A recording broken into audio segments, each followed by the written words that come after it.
본문은 우리에게 빼앗긴 언약궤의 행방을 보여줍니다. 하나님께서 자신의 영광을 나타내시며 언약궤를 자기 백성에게 되돌리셨습니다. 언약궤의 행방은 자석의 같은 극이 밀어내는 것처럼 정해졌습니다. 언약궤는 내보내졌습니다.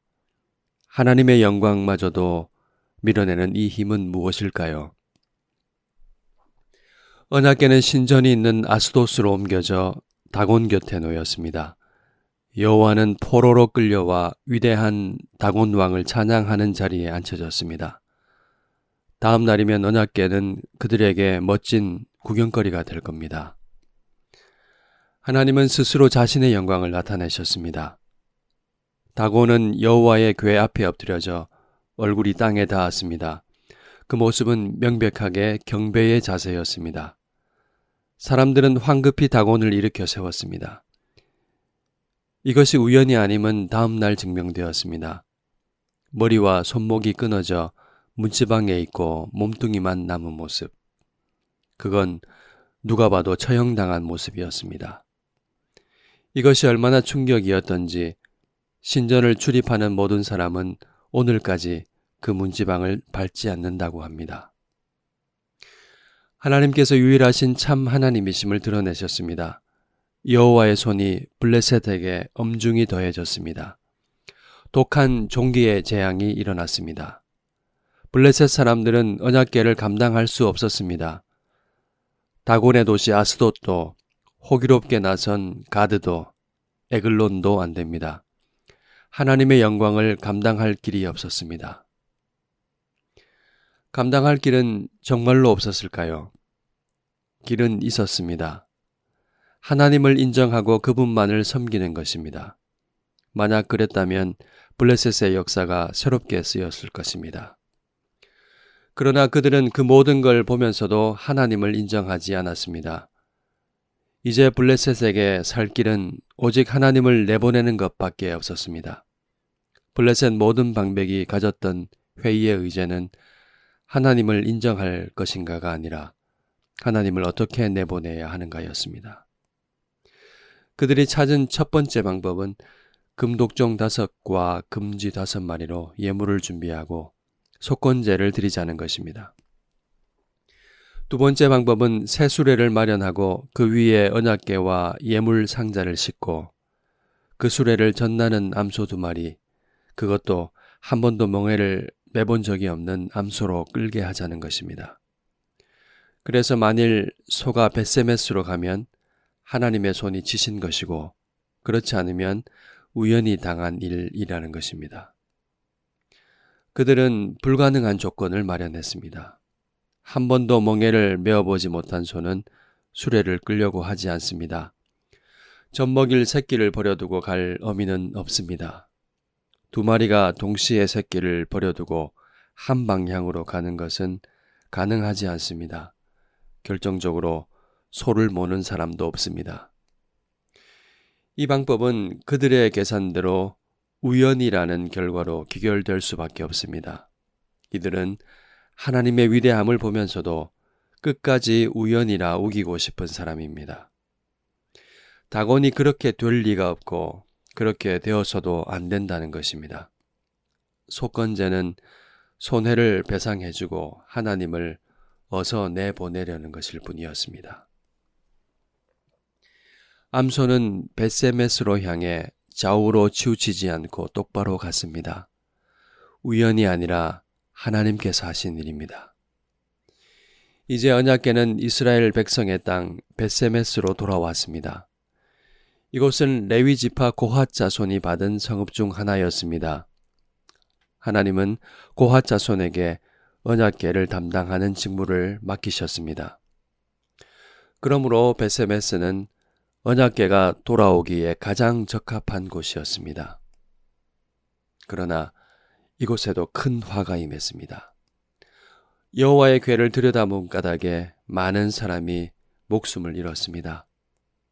왜 이런 일이 벌어졌을까요? 그들은 언약궤와 보물 상자를 큰 돌 위에 두었습니다. 언약궤를 트로피처럼 여긴 것입니다. 블레셋과 마찬가지로 구경거리로 삼았기 때문입니다. 그들은 또한 번제를 언약궤를 싣고 온 암소를 잡아들였습니다. 하나님께서 말씀하신 번제물은 암소가 아니라 숫소입니다. 그들이 얼마나 하나님을 업신여겼는지 여기서 드러납니다. 어떤 사람은 그것 좀 어긴 게 뭐가 그렇게 큰 잘못이냐 말할지도 모릅니다. 하나님은 언약궤의 직무를 목숨이 달린 거룩한 일로 규정하셨습니다. 에스더는 왕후였지만 왕이 부르지도 않았는데 나아가는 데에 목숨을 걸어야 했습니다. 인간 왕이 그렇다면 하물며 하나님은 어떨까요? 하나님은 가까이 하지 못할 빛 가운데 거하시는 분입니다. 그분의 영광을 직접 보고 살 자가 없습니다. 하나님은 하나님으로 대해야 합니다. 우리 생각대로 되어야 하는 하나님이 아닙니다. 하나님은 떨며 경배하며 순종해야 할 분입니다. 우리의 영광과 은혜는 무엇입니까? 이 두 단어는 울적할 때 꺼내어 나를 달래는 정도의 말이 아닙니다. 지극히 크신 영광의 하나님께서 우리 안에 하나님의 영광을 아는 빛을 비추셨다는 것입니다. 보면 죽을 수밖에 없는 그 빛을 우리 안에 두시되 죽지 않게 하셨습니다. 하나님은 우리를 당신의 영광을 담는 성전 되게 하셨습니다. 이를 위해 주님은 십자가에서 자신의 목숨을 버리셨습니다. 자석의 같은 극처럼 한사코 하나님을 밀어내는 우리를 위하여 끝까지 이건 우연이야 하나님을 인정하지 않는 우리를 위하여 당신의 아들에게 십자가를 지게 하셨습니다. 내가 왕이 된 종살이 허탄함밖에 남지 않는 것을 영광으로 알고 사는 소망 없는 우리를 위하여 아들을 십자가에 못 박으셨습니다.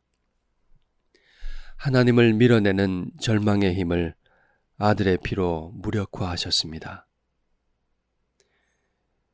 기럇 여아림에서 언약궤가 20년간 안치된 것은 하나님을 경외하고 사모하는 사람이 있었기 때문입니다. 하나님은 당신을 사랑하여 말씀을 지키는 이와 거처를 함께 하십니다. 우리에게는 하나님께서 함께 하시는 영광이 있습니다. 성경은 우리가 영광을 받기 위하여 고난을 겸하여 받아야 한다고 말씀합니다. 우리 삶이 남들이 보기엔 평범하고 실패한 것처럼 보일지 몰라도 하나님은 그 인내 속에 영광을 담으십니다. 우리 삶은 그분의 자비로운 품 안에 있습니다.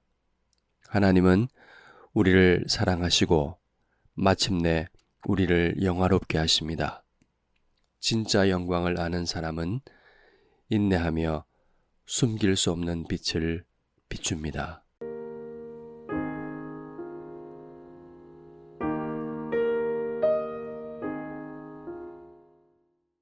함께 기도합시다.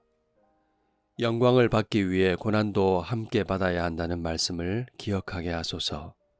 그리스도와 함께 걷는 길이 영광임을 깨닫게 하소서. 고난 중에서도 인내하게 하시고 그 인내에 담긴 영광을 맛보아 알게 하소서.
번 더 기도하겠습니다.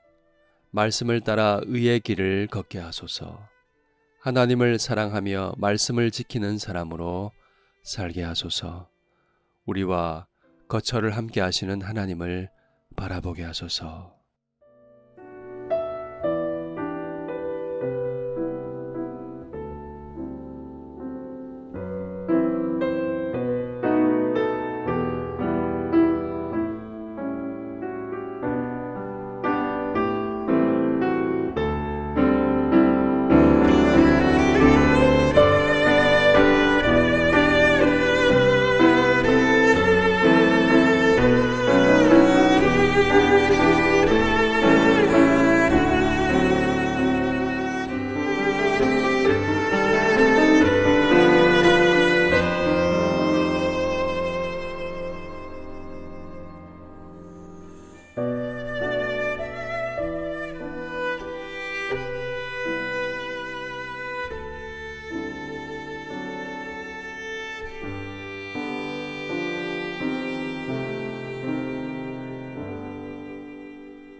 다시 한번 기도하겠습니다.